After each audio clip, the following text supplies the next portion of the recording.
तो क्या आप जानते हैं कि लेह लद्दाख में इन दिनों आगजनी क्यों हो रही है, लोग सड़कों पे क्यों आ रहे हैं, जिंजी प्रोटेस्ट क्यों चल रहा है? इस वीडियो में आपको देख के ये लग रहा होगा कि ये दृश्य बिल्कुल वैसा ही है जैसा नेपाल के अंदर था। नेपाल में बिल्कुल ऐसे ही लोग सड़कों पर उतरे थे, जिंजी सड़कों पर उतरे थे सरकार के खिलाफ और सरकार को हिला के रख दिया। वैसा ही दृश्य आपको इस वीडियो में दिख रहा होगा। जिंजी किस तरह से प्रोटेस्ट कर रहे हैं, अपनी आवाज़ किस तरह से उठा रहे हैं, वी वांट जस्टिस के नारे लगा रहे हैं। अब वो वी वांट जस्टिस के नारे क्यों लगा रहे हैं, क्या उनकी डिमांड्स हैं, उन सारी चीज़ों पे हम लोग चर्चा करेंगे इस वीडियो के अंदर।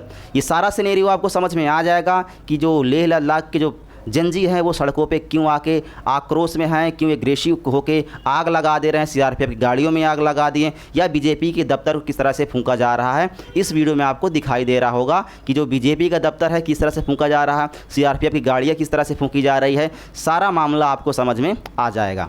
बस इस वीडियो में आपको बने रहना है। इस वीडियो में सारा सिनेरियो आपको समझा दूंगा कि लेह लद्दाख के लोगों क्या मांगे हैं सरकार से, जिसकी वजह से वो सड़कों पर हैं। सारा कुछ आपको समझ में आ जाएगा। ये दृश्य आप देख रहे हैं, ये लेह लद्दाख के लोग हैं जो अपनी डिमांड को लेके बैठे हुए प्रोटेस्ट कर रहे हैं। अब यही प्रोटेस्ट एक विशाल रूप ले लिया है, जिसकी वजह से कल जिंजी को सड़कों पे आना पड़ा। अभी आप पीछे दृश्य देख रहे होंगे, काफ़ी ज़्यादा मात्रा में लोग इकट्ठा हो रहे हैं, पूरा मंजर है। ऐसा लग रहा है कि नेपाल जैसा दृश्य पूरा बन के आ चुका है। ऐसा चीज़ें वहाँ से निकल के आ रही है। अब देखो क्या मांगे वहाँ के लोगों की, तो उनकी 4 प्रमुख मांगे हैं सरकार से। 4 मांगे हैं और को कुछ बहुत ज़्यादा नहीं मांग रहे हैं सरकार के साथ। अब इन मांगों को मैं आपको बता रहा हूँ और आप समझ के बताना क्या ये मांगे पूरी करनी चाहिए सरकार को कि नहीं करनी चाहिए, और अगर करनी चाहिए तो सरकार 5 साल से वादे और दावे क्यों कर रही है और चूरन चटा रही है। देखो, पहला इनकी मांग है कि लेह लद्दाख को पूर्ण राज्य का दर्जा दे दो आप, और 6वीं अनुसूची के तहत संवैधानिक सुरक्षा दे दो। अब ये 6वीं अनुसूची क्या है, इस पर हम लोग बात करेंगे। मेन रीज़न यही है, कारगिल और लेह अलग लोकसभा सीटें हो जाए, मतलब कारगिल को एक अलग लोकसभा सीट दे दो और लेह को एक अलग लोकसभा सीट दे दो। अभी वहाँ पे एक ही लोकसभा सीट है, इसलिए लोग मांग कर रहे हैं। ठीक है, अब सरकारी नौकरी में स्थानीय लोगों की भर्ती हो जाए, ये मांग है वहाँ के लोगों की। ये 4 विशेष मांगे हैं जिनको सरकार से पूरा करने के लिए 5 साल से मांगे कर रहे हैं, प्रोटेस्ट कर रहे हैं, लेकिन अभी तक सरकार के कानों में जूं तक नहीं रेंगी है। इनकी कोई भी मांगे अभी तक पूरी नहीं हुई है, और इस बार इनका कहना है कि जब तक ये मांगे पूरी नहीं होगी तब तक हम लोग सड़कों पर रहेंगे। ये प्रोटेस्ट रुकने वाला नहीं है। जैसे नेपाल के अंदर हुआ था कि भाई अब हम सरकार को उखाड़ के फेंकेंगे, ये प्रोटेस्ट रुकने वाला नहीं है, और सीधा वैसे ही हुआ, सरकार को उखाड़ के फेंक दिया। अब ये 6वीं अनुसूची की क्या बात है भाई, जिसकी मांग कर रहे हैं वहाँ के लोग। देखो, अब 6वीं अनुसूची में होता क्या है, अगर 6वीं अनुसूची जिस राज्य को दर्जा दे दिया जाता है, जैसे यहाँ पे कुछ राज्य हैं, जैसे असम हो गया, मेघालय हो गया, त्रिपुरा हो गया और मिजोरम, इन राज्यों को 6वीं अनुसूची में रखा गया है संविधान के अंदर। अब होगा क्या, अगर वहाँ 6वीं अनुसूची में उनको रखा जाएगा तो उनका खुद का प्रशासन होगा, वहाँ खुद वो लोग अपना एडमिनिस्ट्रेशन चलाएंगे, वहाँ खुद स्वशासन करेंगे, वहाँ पे अपने लिए कानून व्यवस्था बनाएंगे, क्या क्या कानून अपने रीति रिवाजों के लिए, अपनी ज़मीन के लिए, अपने वहाँ के जो विवाह के लिए संबंधित है सामाजिक प्रथाएँ, इन सब की रक्षा वो लोग कर पाएंगे। इन सारे विषय पर अपना कानून खुद बना सकते हैं अगर इनको 6वीं अनुसूची में रख दिया जाएगा तो। ठीक है, तो ये चीज़ें खुद से अपना कानून बनाएं, खुद से अपनी प्रथाओं को बचाएं, सुरक्षा करें, अपने ज़मीन की सुरक्षा करें, जंगल की सुरक्षा करें, क्योंकि वहाँ के जो अनुसूचित जनजाति के लोग हैं वो ये डिमांड रख रहे हैं सरकार के सामने कि हमें विशेष राज्य का दर्जा दे दो और हमें 6वीं अनुसूची में रख दो, ताकि हम वहाँ के इन्वायरमेंट को बचा पाएँ, वहाँ के जंगल को बचा पाएँ, अपने रीति रिवाज को, अपनी संस्कृति को बचा के पाएँ। बस ये बचाने के लिए वो लोग सरकार से मांग कर रहे हैं कि हमें 6वीं अनुसूची में आप रख दो भाई। अब देखो, ये कश्मीर, जम्मू और लद्दाख ये पहले तीनों अलग अलग था, और जब 2019 में आर्टिकल 360 को हटाया गया और 35A में कुछ संशोधन किए गए, जिसकी वजह से वहाँ पे क्या हुआ, जम्मू कश्मीर को मर्ज कर दिया गया, एक कर दिया गया और इसको यूटी बना दिया गया, और यहाँ लद्दाख को अलग कर दिया गया। अब इनको अलग अलग कर दिया गया तो अब ये यूटी है, और यहाँ पे विधानसभा का चुनाव करवाया जा रहा है। यूटी के अंदर विधानसभा का चुनाव करवाया जा रहा है। भाजपा लद्दाख में विधानसभा का चुनाव क्यों नहीं करवा रही है, ये उनका सवाल है। जबकि मैं आपको दिखा दूं, वहाँ के जो जम्मू कश्मीर अभी मैंने कहा कि अलग हुआ है, तो जम्मू कश्मीर के अंदर चुनाव करवाया जा रहा है विधानसभा का, लेकिन लद्दाख के अंदर विधानसभा का चुनाव ही नहीं करवाया जा रहा है। तो क्यों नहीं करवाया जा रहा विधानसभा का चुनाव लद्दाख के अंदर? अब सरकार के क्या मामला है? अब दिल्ली भी एक केंद्र शासित प्रदेश है, वहाँ भी लोग विधानसभा का चुनाव होता है। जब केंद्र शासित प्रदेश में हर जगह विधानसभा चुनाव होता है, तो लद्दाख के अंदर क्यों नहीं हो रहा है? ये उनकी मांग है भाई, लद्दाख के अंदर ये चुनाव क्यों नहीं करवाया जा रहा सरकार के द्वारा। अब इनको देखो, ये है भाई सोनम वांगचुक। अब सोनम वांगचुक को आप लोग जानते होंगे। सोनम वांगचुक, अगर आपने 3 इडियट मूवी देखी है तो जिसमें आमिर खान ने रोल प्ले किया सोनम वांगचुक, ये सच में सोनम वांगचुक आई है, साइंटिस्ट है ये, ठीक है।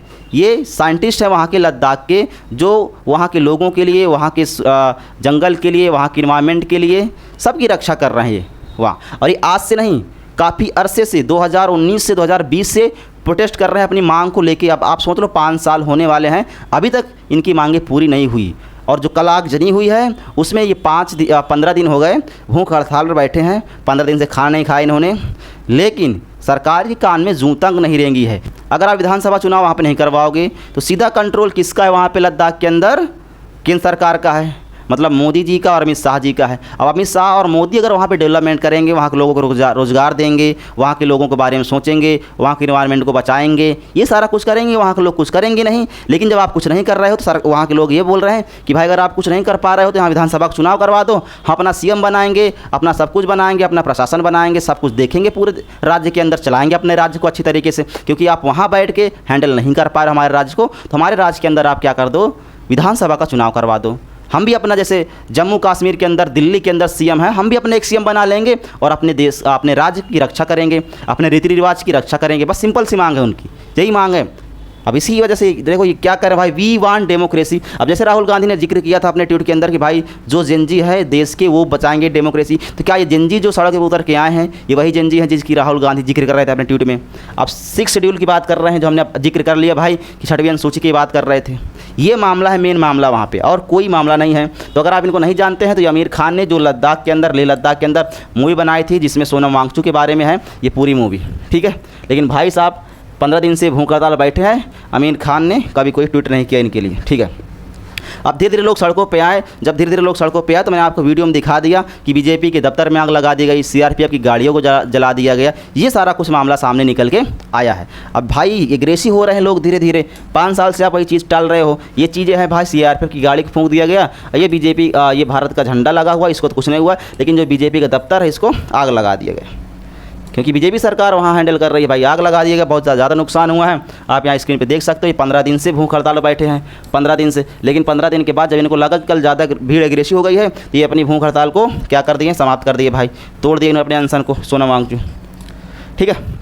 लेह लद्दाख के अंदर बीजेपी के ऑफिस को आपने वीडियो में देखा कि आग लगा दी गई, ये सारा कुछ मामला उसके अंदर हुआ है, अनशन को तोड़ दिया। 15 दिन से ये लोग ये बैठे थे वहाँ पे, ठीक है। सोनम वांगचुक का कहना है भाई, देखो उनका सोनम वांगचुक कहना है बीजेपी हमसे 5 साल से वादे कर रही है, 5 साल से वादे कर रही है, और संविधान देखो, संविधान तो 2 साल में बन जाता है, 2 साल में संविधान बन गया था, लेकिन आप 5 साल से वादा कर रहे हो और 6वीं अनुसूची हमें जोड़ नहीं पाया अभी तक। 5 साल से संविधान 2 साल में बन गया था, है ना। लेकिन सोनम वांगचुक कहना है भाई हम ऐसा कुछ नहीं करना चाहते, इसकी वजह से हमारे भारत की छवि को धक्का लगे, हम ऐसा कोई कार्य नहीं करना चाहते, ठीक है। ऐसा कोई कार्य वो नहीं करना चाहते। अब बीजेपी का 6 तारीख को हम लोग बात करने वाले हैं, लेकिन वहाँ के जो जनजी प्रोटेस्ट हैं, या वहाँ की जो LAB है जो वहाँ प्रोटेस्ट कर रही है, वहाँ की एक का संगठन है, जो वो लोग कह रहे हैं भाई हम कोई बात नहीं करेंगे, सीधा अगर आप हमें 6वीं अनुसूची में जोड़ दो और हमें विशेष राज्य का दर्जा दे दो, हमारे यहाँ विधानसभा चुनाव करवा दो, हम ये जो प्रोटेस्ट चल रहा है इसको बंद कर देंगे, बाकी हम आपसे कोई बात नहीं करना चाहते। अगर 5 साल से आपने हमारे लिए कुछ नहीं किया तो अब आप क्या करोगे? अब सीधा है कि हमें पूरी हमारी जो मांगे हैं